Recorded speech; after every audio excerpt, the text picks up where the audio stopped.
The great hall of the alien palace was filled with light and sound. Tall pillars of crystal rose high to the ceiling, and glowing banners floated in the air. The place was meant to show power, and every alien noble sat proudly in their place. Today was not just any gathering. It was a day when the queen herself would speak before the galaxy. She sat on her throne of silver stone, her crown sharp and heavy on her head. Her eyes were cold, her voice sharper than any blade. Around her, hundreds of nobles waited to hear her words. The galaxy feared her, for she was proud, cruel, and clever. She had conquered systems, crushed rebellions, and mocked every enemy who dared stand against her. And today her target was something new: humanity. The queen's lips curved into a smile that did not hold kindness. She lifted her hand and silence spread across the hall. Even the guards with their spears stood still. The queen's voice echoed through the chamber. "Humans," she said, her tone dripping with scorn. "A fragile race, weak in body, weak in spirit. They crawl across their small world, yet they dream of stars they cannot hold." The nobles laughed at her words, their voices rising like cruel music. In the corner of the hall, standing without armor or crown, was a human. He was brought there as a guest, perhaps even as a toy for the queen's amusement. His clothes were plain, his eyes calm. His name was not shouted, for the queen believed names of humans were not worth remembering. Yet his presence was strange, for he stood straight, not bowed. His gaze did not fall to the floor, but lifted toward the queen herself. The queen noticed this and laughed louder. "Look at this one," she said, pointing with a jeweled finger. "A human dares stand in the court of greatness without shaking. Does he think himself more than dust?" Again the hall roared with laughter, but whispers followed. Some nobles felt something different in the way the human stood. He did not tremble. He did not break. His silence was louder than their jeers. The queen leaned forward, her voice rising. "Your kind is nothing," she declared. "Slaves at best, shadows at worst. The galaxy rules you, crushes you, and you cannot resist. You send your ships into space, and they fall like birds with broken wings. You dream of power, but all you carry is weakness." Her words echoed through the crystal walls. The human still did not speak. He only breathed slowly, his face steady. His eyes, dark and calm, did not leave hers. It was a small act, but it carried weight. The queen frowned for a moment, for she was used to fear. She was used to seeing knees bend and heads bow, but here was a human who gave her none of that.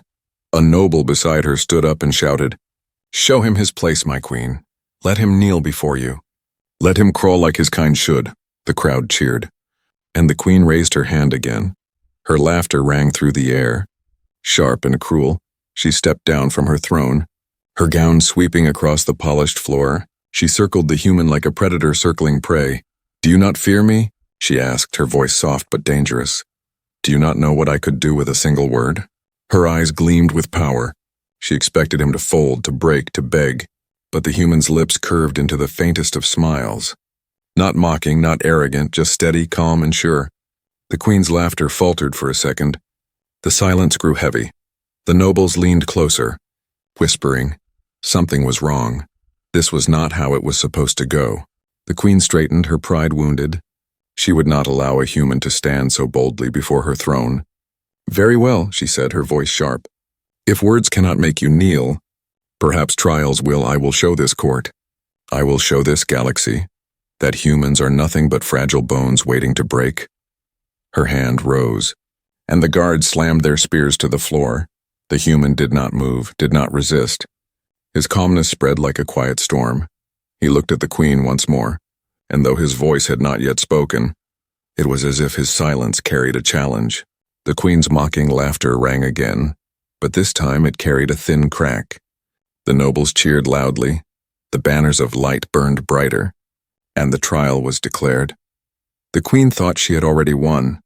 She thought her mockery would end in humiliation for the human, but deep inside the silence of that hall, something had changed. The queen did not yet see it, but her words, her pride, and her laughter had just opened the first door to her own downfall, and the human, calm and silent, was already walking through it. The crystal hall still echoed with the queen's laughter. Her words had cut sharp against humanity, and the nobles cheered like a sea of cruel voices. But after the noise began to fade, the human finally moved. He did not bow. He did not kneel, instead he raised his head. His calm eyes fixed on the throne, the queen smirked, her crown shining under the glowing banners. "Will you crawl now, little human?" she asked. Her voice was smooth, but her pride was a blade ready to strike. The nobles leaned forward, waiting to see the man fall into the dust. Yet instead of kneeling, the human spoke. His voice was not loud, but it carried through the hall with strange weight. "Power does not last forever," he said slowly. His tone was steady, not angry, not mocking. "And weakness is not always weakness, sometimes it is a mask." The hall grew silent. The queen's smile froze, her eyes narrowed. "Do you dare speak riddles in my court?" she demanded. "Do you dare claim that your kind humans are not weak?" The man's gaze never left hers. His lips curved into the faintest of smiles. "I do not need to claim it," he said. "I will show it." Gasps ran through the nobles. Whispers rose like wind in a storm. They had never heard such boldness from a human. The queen's pride burned like fire. Her voice rose like thunder. "You wish to show me? To show my empire? Very well, then let the galaxy see your fall." She waved her hand, and the guards stepped forward. Their armor clanked. Their weapons shone under the crystal lights. The human was surrounded, but his calmness did not break. He stood as if the circle of blades did not exist. His silence unnerved them more than his words. The queen leaned back on her throne, her fingers tapping against the stone armrest. "I give you a chance," she said, "a trial. One that no human has ever survived. If you win, I will admit you have strength. But if you fall, the galaxy will remember you as nothing more than dust." The nobles cheered again. They cried for blood, for humiliation. They shouted for the human to be crushed under the weight of the queen's pride. But the man did not flinch, he only nodded once, as if he had already known this moment was coming. The queen expected fear.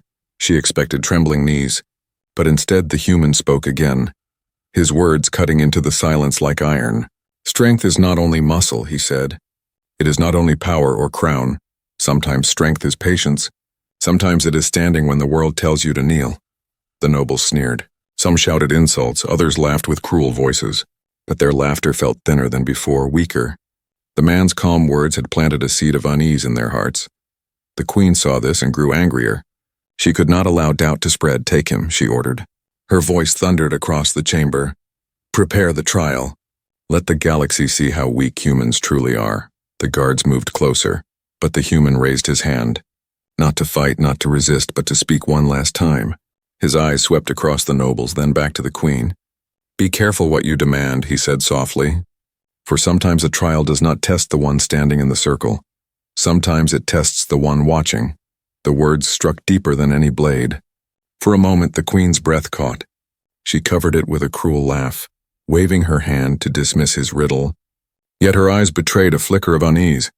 It was only a moment, but those who watched closely saw it. The guards dragged him away from the great hall. Chains clinked around his wrists, but his steps remained steady. He did not stumble. He did not resist. He walked like a man carrying no fear. The nobles whispered among themselves. Some mocked him, but others stayed quiet, their thoughts turning uneasy. The queen watched him leave, her jaw tight. She told herself it was nothing, just another weak creature who would break. Yet deep in her chest a spark of doubt flickered.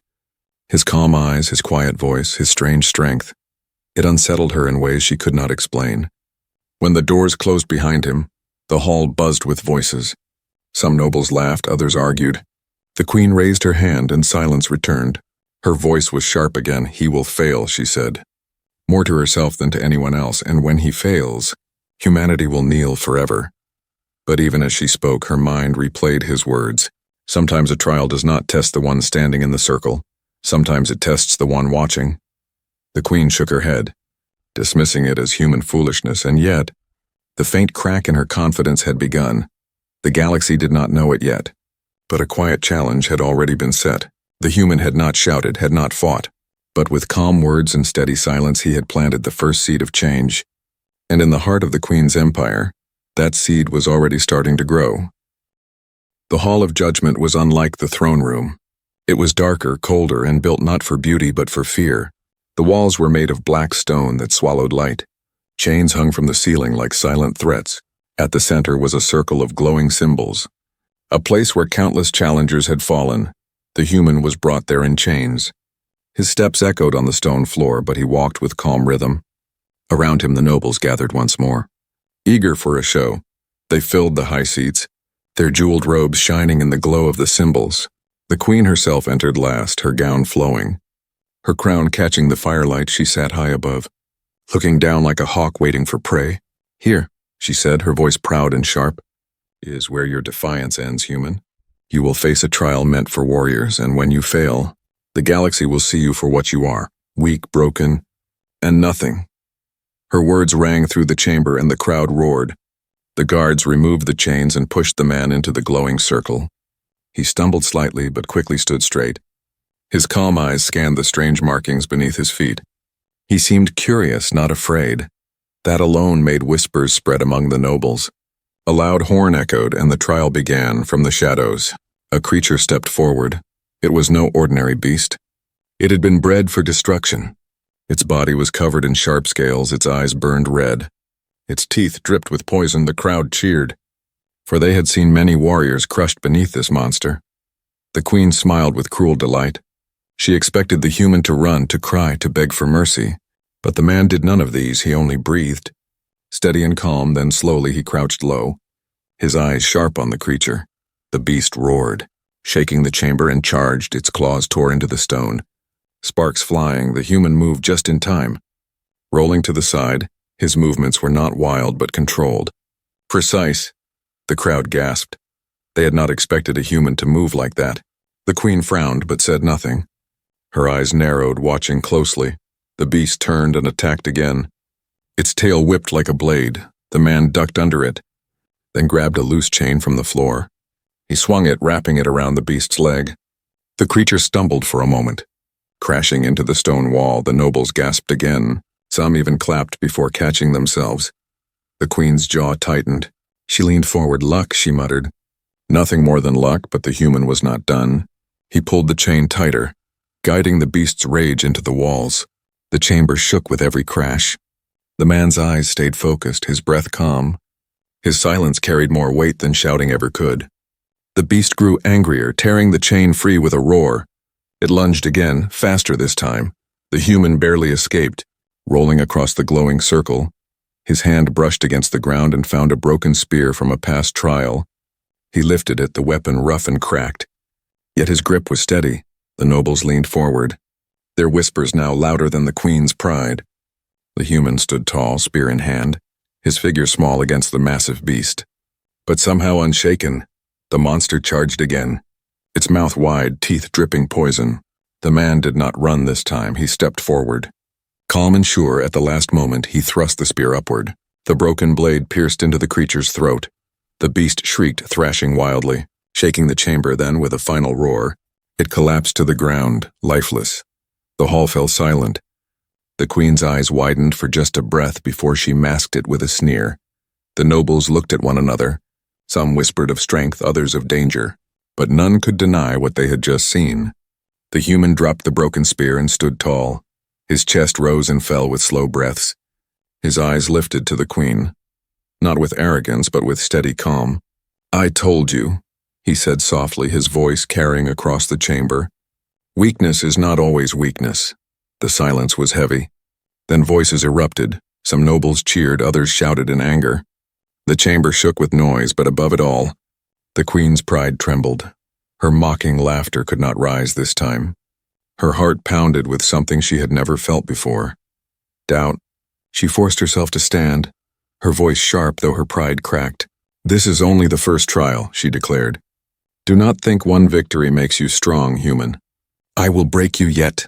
The crowd roared again, but the sound felt weaker than before. The seed of unease was spreading. The man said nothing more. He only looked at the queen with those calm, steady eyes, and though she laughed again, the sound echoed hollow in her own ears. Deep inside, she knew the trial had not humiliated him. It had humiliated her. The chamber was still echoing from the fallen beast. Dust hung in the air like tiny stars catching the faint light. The human stood in the glowing circle, calm and steady, while the nobles whispered urgently among themselves. The queen watched from her high throne, her eyes sharp but uneasy. She had faced countless challengers, yet none had moved her like this human. "Enough games," she declared. her voice ringing through the hall. She rose from her throne, her flowing gown brushing the floor. Her crown glinted as she stepped forward. I will give you one last chance, human, to bow, to beg for mercy, or face the ultimate trial where few have survived. And none have returned. The human's gaze did not waver, his voice clear and calm. I bow to no one who mocks the weak, he said. And the chamber seemed to pause. The nobles gasped, murmurs spreading like fire. Even the guards shifted uneasily, for defiance of the queen was punished by death. Yet the human stood tall, unafraid. The queen's eyes narrowed, her pride wounded. Very well, she said. Then you will face the labyrinth of shadows, a place designed to break even the strongest. You will enter alone, and you will either emerge victorious, or you will be lost forever. A massive door at the far end of the chamber opened. Black smoke and shadows spilled out. Curling like living snakes, the air smelled of ash and fear. The nobles watched with anticipation, some leaning forward, others trembling. All eyes were on the human, who took a step toward the darkness. He paused for just a moment, glancing back at the queen, his eyes calm but full of quiet defiance. Then he entered the labyrinth, and the door slammed shut behind him with a sound like thunder. Inside, the labyrinth was alive, the walls seemed to breathe. Shadows crawling like hands reaching for him. The floor was uneven, littered with broken stones and traps. Strange sounds echoed, whispers, growls, the distant cry of something unseen. Yet the human moved carefully, each step deliberate, his senses alert. A voice hissed from the shadows, "Turn back, human. You are not meant for this place." But he ignored it, his mind focused on one thing: justice, the survival of the weak. The shadow whispered again, louder this time, threatening, "You will die here. You cannot defeat what you cannot see." Suddenly, a shadowy creature lunged from the darkness, its body fluid and shifting. Eyes glowing faintly red, the human barely dodged. Rolling across the jagged stones, his hand found a fallen shard of metal. He gripped it tightly, ready. The creature attacked again, fast and unpredictable. Its claws tearing the air, but the human was faster. He jumped, dodged, rolled, and struck with precision. Each movement was deliberate, almost graceful. He used the shadows against themselves, guiding the creature into the walls. The labyrinth shook with every strike. Cracks forming in the stone, then more creatures appeared. Rising from the dark corners, hundreds of them. Eyes glowing, teeth sharp. The human's heart did not race. His mind did not panic. He stayed calm, analyzing each movement, every attack. He began to lead the creatures into narrow passages, where they could not turn. One by one, they crashed into walls, traps, and each other. The labyrinth was dangerous, alive with magic and fear, yet the human pressed forward. Step by careful step, his eyes searched for the end, and his mind remembered the streets of his home. The weak he had protected. The memories gave him strength, courage, and purpose. Hours seemed to pass. The creatures relentless, yet he survived, each battle teaching him. Each trap avoided, adding to his knowledge. He moved like a shadow himself. Silent, patient, determined. Finally, he reached a chamber filled with blinding light. The creatures vanished as he stepped forward, leaving him alone in the glow. And there in the center floated a small crystal, pulsing with warmth, energy, and power. He knew instinctively this was the heart of the labyrinth. The source of its danger and its challenge. The human reached out, and the crystal's warmth flowed into him, filling him with clarity, courage, and strength. Shadows fled from the light. The labyrinth trembled, and the path behind him opened, clear and safe. He walked steadily toward the exit. When the massive door opened once more, the nobles gasped, for they expected to see a broken, exhausted human, perhaps even dead. But he emerged strong, calm, and untouched by fear. His eyes met the queen's, and for the first time, she saw not weakness but power, determination, and honor. The chamber was silent, the tension thick. Every noble held their breath. The queen's pride could not accept this, yet she could not deny it. He had survived, conquered, and endured what no one else could. The whispers began, soft at first, then louder. The human is not weak. The human did not speak. He simply stood, letting his calm presence fill the hall, his gaze never leaving the queen. The seed of doubt she had felt earlier grew. Her mockery faltered, and for the first time, she felt the weight of true fear. And in that silence, the balance began to shift. The human was no longer just a challenger. He was a force that could not be ignored. The queen's laughter, once sharp and cruel, now trembled like a candle in the wind.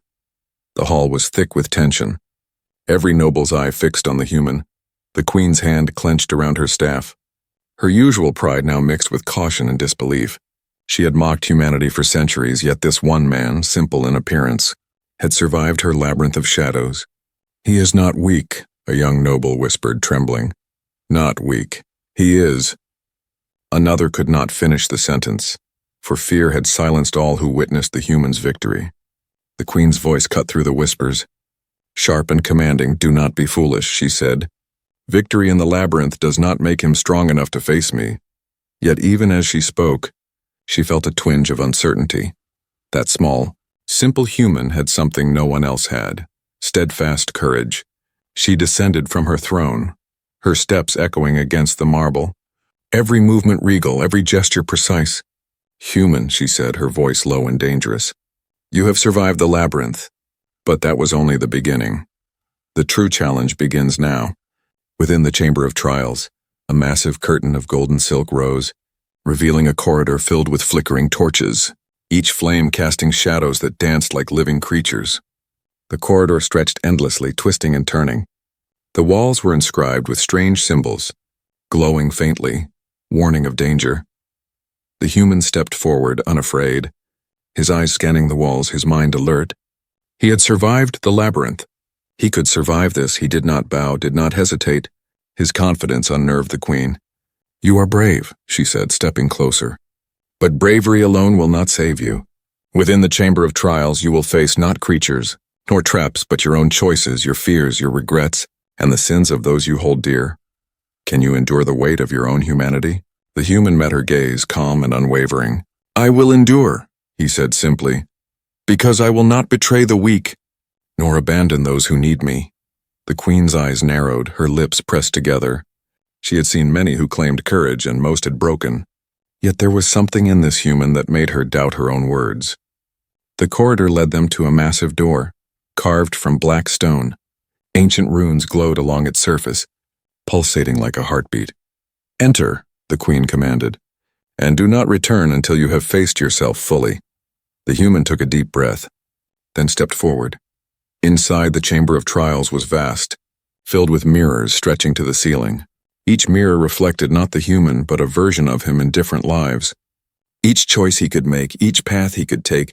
Some mirrors showed him failing, some showed him betraying his own morals, some showed him triumphant but alone, surrounded by emptiness. A voice echoed through the chamber, soft yet powerful. "Choose wisely, human, for each choice will shape not only your path, but the fate of all who watch." Shadows began to crawl along the floor, whispering temptations. Fear, anger, and doubt filled the air. The human moved carefully, studying each reflection. He saw the faces of those he had helped, the streets he had walked, the weak he had protected, the lives he had touched, and with each vision, he remembered his purpose. His courage was not born from strength, but from the desire to protect, to help, to do what was right. Suddenly, one mirror began to glow brighter than the rest, showing him a version of himself bowing before the queen, his pride broken, his courage gone. The whispers grew louder, the shadows closing in, urging him to surrender. But the human shook his head, firm and resolute. "I do not bow to cruelty," he whispered, stepping forward. His hand reached toward the glowing mirror, and with a sudden surge he shattered it. The shards exploded into light. Scattering the shadows, another mirror appeared, this one showing a world where he failed to save the weak, where children cried for help he could not give. The chamber shook violently, the whispers screamed, "You are weak. You are nothing." The human's eyes softened as he looked at the reflections. He could see the pain, the loss, the sorrow, but he could also see hope, courage, and the chance to change. He moved through the mirrors with determination. Each step breaking illusions, each shadow he faced only made him stronger. More certain hours passed, though it felt like minutes. The chamber tested his mind, body, and heart. Yet he did not falter, did not fear. He faced every choice, every shadow, every whisper. And at the center of the chamber, a single mirror remained untouched, pristine. The human approached, his heart steady. His reflection now showed him standing tall, proud, unwavering. The chamber trembled one last time, then fell silent. The mirror's glow faded. and the path to the exit opened. When he stepped through, the queen waited, her eyes wide for the first time. She did not smile, she did not mock. She studied the human with a mixture of fear and awe. Her challenge had been met, her trial broken. And in that moment she realized, mocking humanity had been her mistake. This simple man had endured what no other could. His courage, his strength, his heart had proven him greater than any warrior, any noble, any creature she had ever known. The chamber fell silent, and the nobles whispered among themselves, "The human, he is something else." The queen's hands tightened around her staff, her voice low. "This is far from over, human, but you have earned my attention and my respect." The throne room was quieter than usual. The courtiers and nobles who had once laughed and whispered nervously glanced at each other. Their eyes darted toward the queen, whose usual confidence seemed to falter. Even her grand staff felt heavy in her hand, as if it carried the weight of her own doubt. The human stood at the center of the room, calm, composed, and unbroken. His eyes scanned the crowd, then fixed on the queen. There was no fear, no hesitation, only quiet determination. The nobles could hardly believe what they were seeing. For this simple man, whom they had once dismissed as weak, now commanded attention without saying a word. The queen's lips pressed into a thin line. She had expected submission, trembling, groveling, but there was none. Instead, there was courage, there was honor, there was humanity shining brighter than any crown. "You survived the labyrinth, the chamber of trials," she said slowly, trying to regain her composure. "And yet, you dare stand before me without fear?" The human bowed slightly. "Not in submission, but in respect. I do not fear cruelty, nor pride without purpose," he said, his voice steady. "I respect strength, wisdom, and those who protect the weak. That is what I honor, Queen. That is what I serve." A murmur spread through the room. The nobles could not hide their surprise. Some whispered excitedly, "Did he just speak to her like that?" Others shook their heads, unable to comprehend how a human could challenge the queen so boldly. The queen's eyes narrowed, and for the first time, a hint of uncertainty flickered across her face. She had ruled with fear, with mockery, with endless trials, and now, none of her power could intimidate this one man. Her pride, carefully built over centuries, began to crack. She raised her hand, summoning a sphere of glowing energy. The room lit with a brilliant blue light. Shadows danced across the walls, and a hum filled the air. "If you will not bow to me," she said, her voice sharp, "then you will feel the weight of my power. You will kneel, human, or suffer the consequences." The human did not flinch. He stepped forward, each movement deliberate, measured. "Power without purpose is meaningless, Queen," he said softly. Yet the words echoed loudly in the hall. "I will not kneel to cruelty. I will not fear empty threats. I will protect those who cannot protect themselves. And I will face any danger to do what is right." The chamber trembled. The energy crackling around the queen, her followers gasped. Some sank to their knees, awed and fearful. Others clenched their fists, unsure whether to support their queen or the human. The queen felt a strange feeling she had not known in centuries.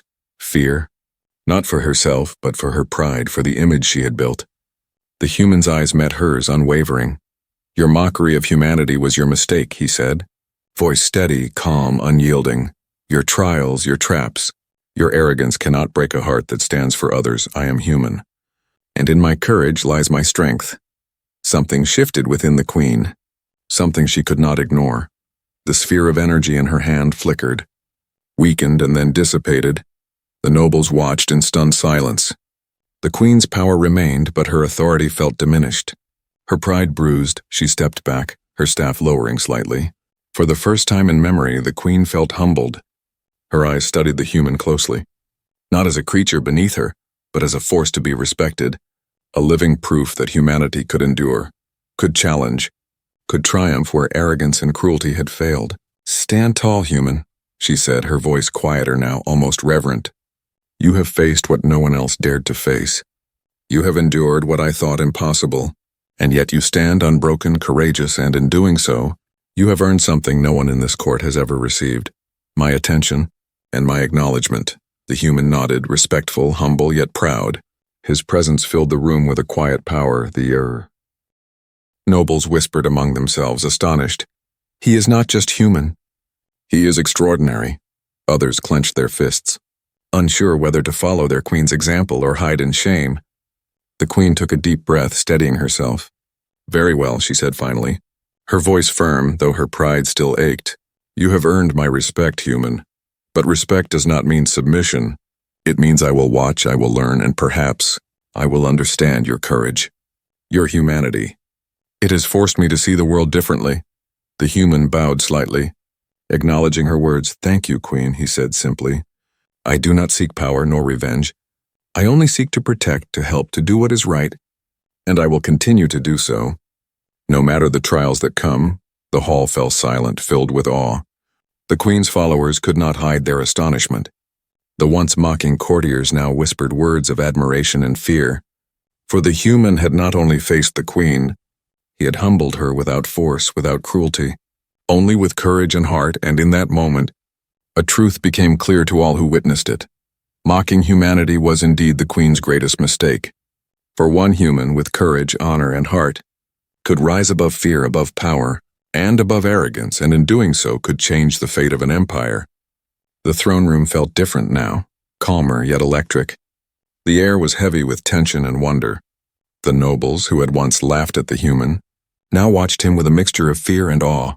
Every eye was on him, yet he showed no fear, no arrogance, only steady courage. The queen stood at the center, her staff lowered, her eyes sharp. But her pride tamed. She had faced him, tried to intimidate him, to break him, and yet he remained unshaken.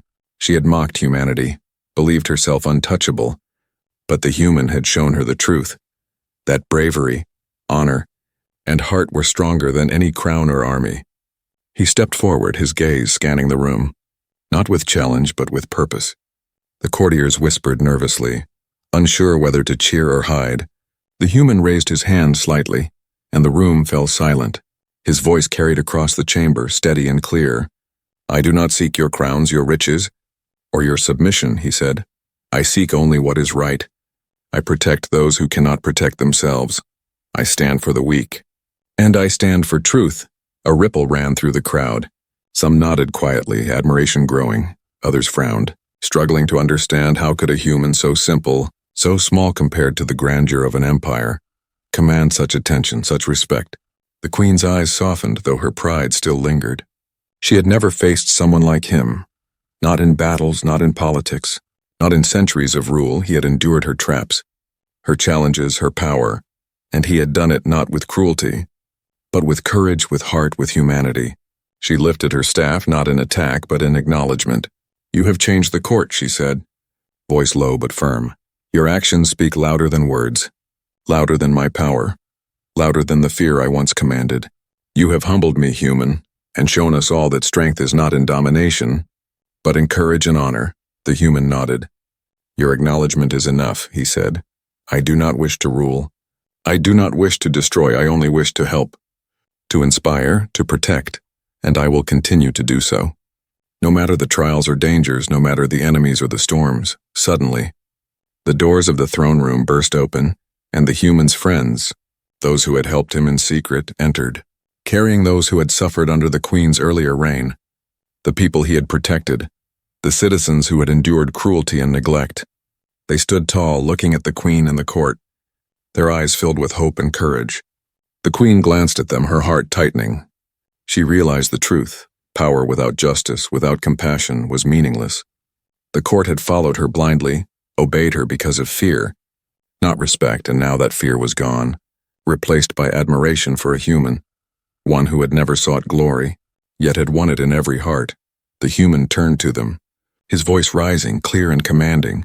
"You are free," he said, "free to live, to speak, to hope, free from cruelty, free from fear, and together we will build a future where justice and courage are stronger than fear and power."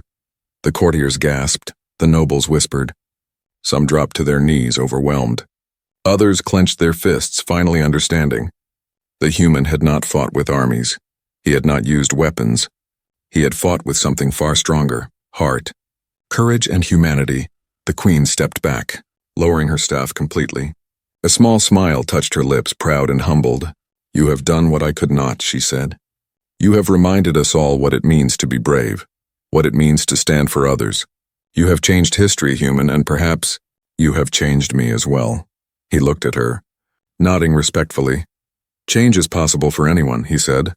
even for those who have ruled with fear, even for those who have mocked others, even for queens. The room erupted in applause, a wave of sound and emotion. The people cheered for the human, for courage, for hope, for the triumph of humanity over arrogance and cruelty. The queen raised her hand in a silent gesture of acknowledgement. And in that moment the empire understood. Respect is earned, fear is temporary, and courage is eternal. The human stood tall, the center of attention, yet humble. His journey, his trials, his battles, were not for fame nor reward, but for the simple, powerful act of doing what is right. And as he looked at the faces around him, noble and common, old and young, he knew that he had won something far greater than victory. He had inspired hope, courage, and change. And in the end, the queen knelt not in submission but in respect, to the human who had dared to stand, to the human who had fought with heart and honor, to the human who had shown that mocking humanity was indeed her greatest mistake. For in the presence of courage, pride fades, and in the presence of humanity, even a queen can learn humility.